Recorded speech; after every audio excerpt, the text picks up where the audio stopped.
So we begin with this breaking news. Syria's government has struck a deal to merge the Kurdish-led Syrian Democratic Forces, or SDF, into state institutions. The deal comes after weeks of negotiations between Damascus and SDF leaders. If implemented, it would mark a significant shift in the country's power dynamics following years of civil war. The U.S.-backed SDF controls the northern part of Syria, including key oil-producing regions.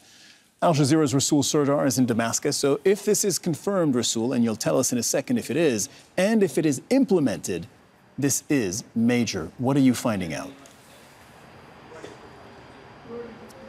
Indeed, Cyril, this perhaps, since the fall of Bashar al-Assad, is, if you look at the long-term effects, is perhaps the most important development of the last 3 months since the fall of Bashar al-Assad, because this was the sticking point, simply.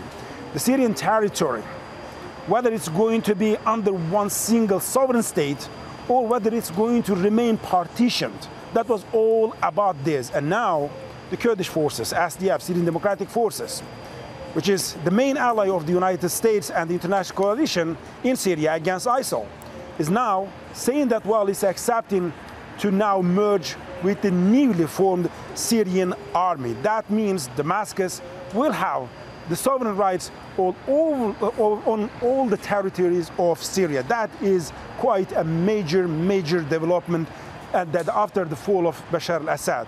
So here today, Ahmed al-Sharaa, the president of Syria, and Mazloum Abdi, the leader of the SDF, the Kurdish forces over there, have met and they have signed the agreement. And according to the agreement, now the Syrian state is recognizing the Kurdish community as an integral part of the Syrian state, with the Syrian state guaranteeing the right to the citizenship, to their right to the citizenship, and all the constitutional rights. This never has happened before. During Bashar al-Assad and during his father and during all the Ba'athist regime of the last 61 years, Kurds did not have the full citizenship in Syria. For the first time, now the Syrian state is saying that they are guaranteeing their full rights and full citizenship and their constitutional rights. So we understand that there will be a constitutional status for the Kurds. However, we do not know the details. Whether it's going to be an autonomous area, whether it's going to be a semi-autonomous area, we do not know. What does that mean, having a constitutional status? Whether the Kurds are going to have a special status or not is not clear yet. Another thing is that the integration of all civil and military institutions in northern Syria into the administration of the Syrian state, including the border crossing, airports, and oil and gas and the fields and gas fields. This is also huge. So we understand that now the SDF is accepting to merge with the Syrian army here and also hand overing the border crossings, airports, oil and gas fields. These are big developments, because we know that the areas that are under control of SDF, starting from the northeast of the country down to Resul, through the whole eastern borders of country, all that 1/3 of the Syrian territory was under control of SDF. And now SDF is saying that, well, we are going to hand over all the institutions here, all the gas and oil fields here, which are the richest oil and gas fields of Syria. Now we are going to hand over all of them to Damascus. So it is quite big. And now they're saying that the executive committees will work to implement the agreement no later than the end of the current year. So we understand that it's not going to be implemented immediately, but they are aiming to implement the agreement no later than the end of the year. That means simply within 9 months. This is quite a breakthrough for Syria and, of course, for the future of Syria, particularly considering the recent clashes that took place in the coastal areas, the sectarian divisions, the hateful, vengeful acts, and so on. There were lots of questions about whether Syria is really going to be able to keep together or not.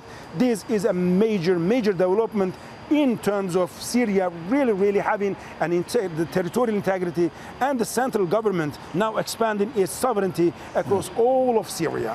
Yeah, Resul, this is a remarkable development indeed. Do we know what the Kurds get in exchange? Because for years they have been essentially a state within the state, right? Carving out a piece of land in Syria for themselves. And they wanted their identity recognized. They also wanted security vis-a-vis the Syrian state. Do we know what they get in this deal for joining the Syrian army and recognizing the Syrian state?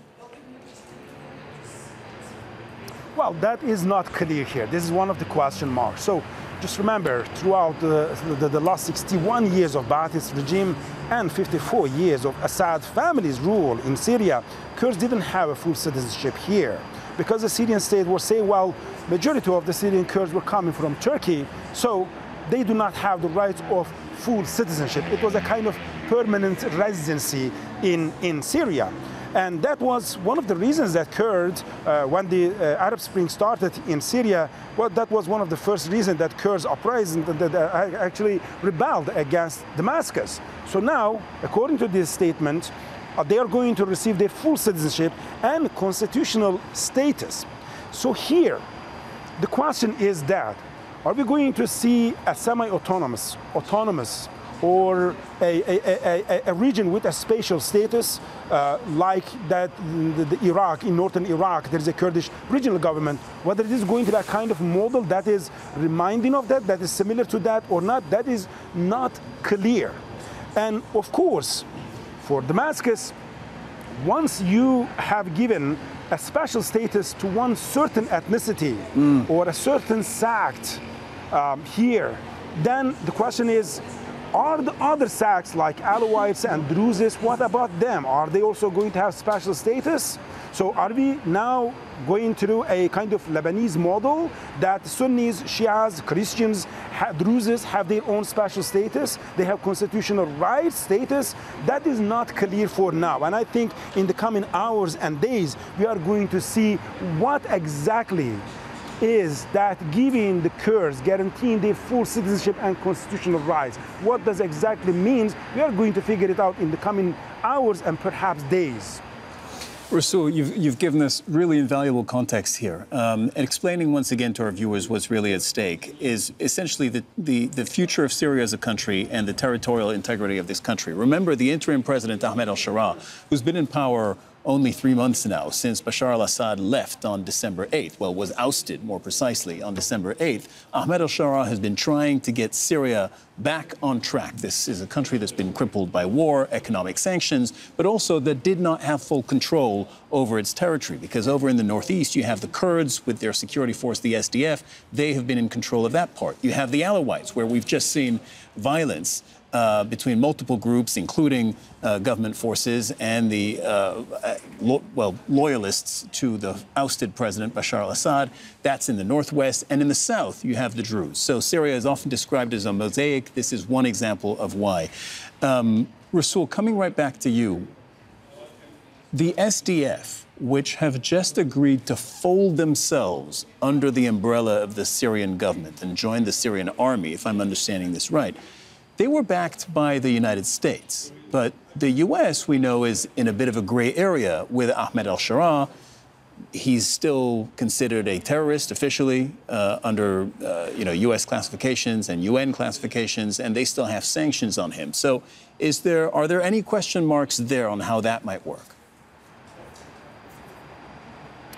Well, Cyril, this wouldn't happen without clear approval of the USA, and we are without clear approval of some of European countries, particularly France, because SDF simply is receiving almost 90% of its resources, financial resources, and particularly military resources, directly from the USA. Without the USA, SDF stands no chance against the central government here. So since 2013 on, SDF back then was called as the PYD, and then YPG, and then the Syrian Democratic Forces, SDF today. Since then, it has been over a decade. SDF is simply an American asset on the ground. So that's why this wouldn't happen without a clear approval of Washington. Mazloum Abdi wouldn't be coming to Damascus and signing this deal with Ahmed al-Sharaa, Syria's new leader. So on that side, particularly in this context, when you look at that today, Ahmed al-Sharaa has talked to Reuters and he said, well, so far there hasn't been any direct talks with the USA.